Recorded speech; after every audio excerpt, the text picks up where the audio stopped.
Hello, everybody. You know me. Okay, no, you don't, but you know who I am. I'm Issa J, and 205 Live. Let's get right down to it. Was it worth it? Okay, so this one was a very different episode because they were all there in the UK at London, the O2 Arena. So it definitely had a little bit of a different feel to it all. It's not bad, but we'll get into how some of the wrestlers were taking this week.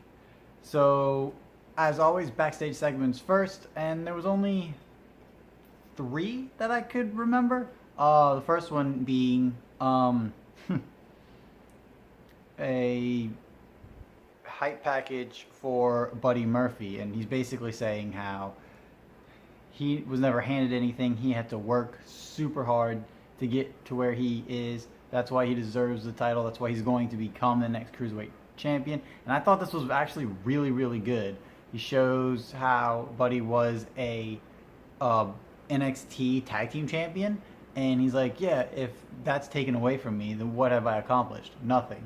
So this was really, really powerful, really, really impactful. So yes, this was worth it. And then they had a backstage little segment with Cedric Alexander and Mustafa Ali, and it was very stilted, very rehearsed, just very forced, and it just wasn't good. And then Flash Morgan Webster debuts or whatever, and he's just like, the cruiserweights are gonna get a touch of Flash or something like that, something very bad and lame, kind of like what happened at Ember Moon a couple weeks back. But all in all, it was just a lot of no. It wasn't. It wasn't funny. It wasn't good. It was. These guys are not actors. They are wrestlers. So giving them scripts to perform is not their strength at all. It's sad, but it's reality. So no, that wasn't worth it. But what was worth it was before their match, Drew Gulak, James Drake, and Joseph Connors all had a little interview with Dasha, and it was really effective. It was straight to the point, and it was basically saying that we are some of the hardest hitting guys, and we'll get to that. And if you step to us, you will top out. Good stuff. Drew Gulak is doing phenomenal stuff on 205 Live. And he's probably going to be if not Buddy Murphy, he will be the new champion moving forward. All right, and again, weird show. There's only two matches. First match was with Kenny Williams versus Tyler Bate. Those two are a part of the UK division in WWE. And the 205 Live guys, Kalisto and TJP. This was a good match. The crowd wasn't into it completely in the beginning, but as the match moved on and as the spots started getting crazier and everything kept going back and forth, it was some good stuff. It was some really, really good stuff. I really enjoyed this match. Unfortunately, Kenny Williams did have a couple of botches in the match, and Kalisto had a really bad botch where he jumps off of the top turnbuckle to the floor, but then somehow gets crushed underneath the other wrestler. It did not look pretty, and then after that botch, he kept botching more and more because he was clearly in pain. So that was unfortunate. But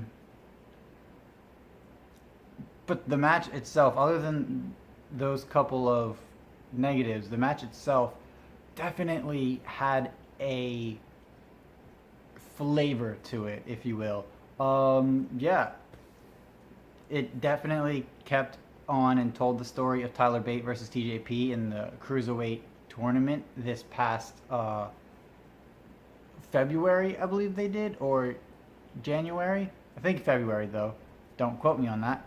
And they harkened back to it, and again, good stuff. Really good stuff. Tyler Bate does get the win here, and I thought that he was the right person to get the win. I was really pleased with it, and it was a great match. Yes, it was worth it. I would have to say go check this one out. I don't want to say too much more about it, and with the next match, but definitely watch this episode because it flows really really good.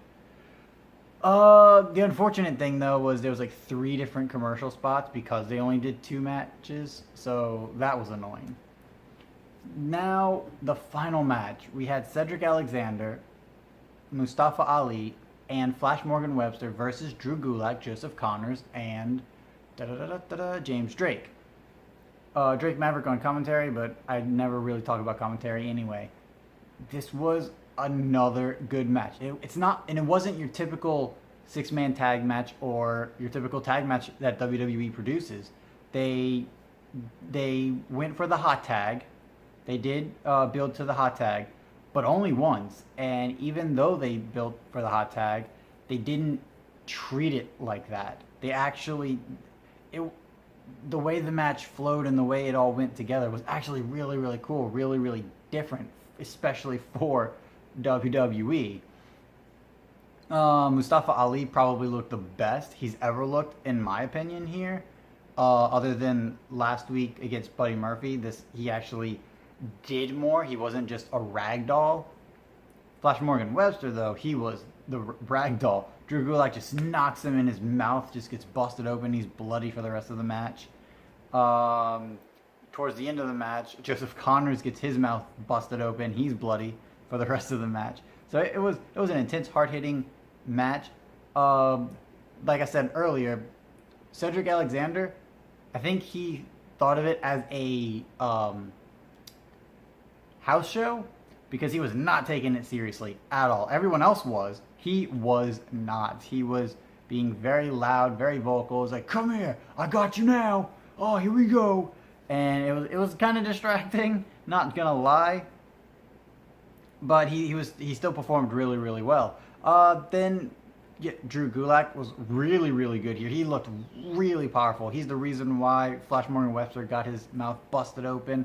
He ended up getting Cedric Alexander in an ankle lock and almost had him tapping out. That Drew Gulak looked really, really strong here. Unfortunately, he's also the one who had to take the pin after a crazy-looking DDT from Mustafa Ali and the 054. 1, 2, 3. The faces get the win. Mustafa, Cedric, and Flash. But yeah, this was a good match. It really was, and it had a really good flow. And it didn't slow down. Like the momentum was still there. When they did have slow down spots, it was only for a couple of seconds, which is the type of stuff that I like. So some really good spots in the match, especially when everyone was doing their finishers on each other. Yeah, I absolutely enjoyed it. Definitely check that one out. It was worth it. And overall, yeah, this was a great episode of 205 Live. If they stick to the 2-match format, they'll be able to do so much more. Yes, there's a much bigger roster, and they want to give everyone some TV time, but you're going to have to sacrifice in order to get better quality. Sacrifice the time in order to get better quality. But other than that, yeah, this is a really good show. The London guys put on a spectacular performance, and I absolutely enjoyed myself. It was worth it. Thank you guys so much for watching. Don't forget to give us those sexy, sexy likes. Share to all your friends and enemies. And if you like what we do, if you like this type of content, subscribe to the channel because we have this content happening all the time. And after you subscribe, hit the notification bell. Once you hit the notification bell, once you subscribe, you're part of the Smarky family. And once you hit the notification bell, you're notified when our videos go up. But more importantly, you're notified when we go live. And we go live for most pay-per-views and our Sunday podcast shooting with the Smarky family, which happens 1 to 2 Central Time, Central Standard Time. So yeah, come join that. Be notified when that happens. It's great stuff. And follow me on Twitter at IsaJ_STP. Thank you guys again so much for watching, and until next time, it will be awesome.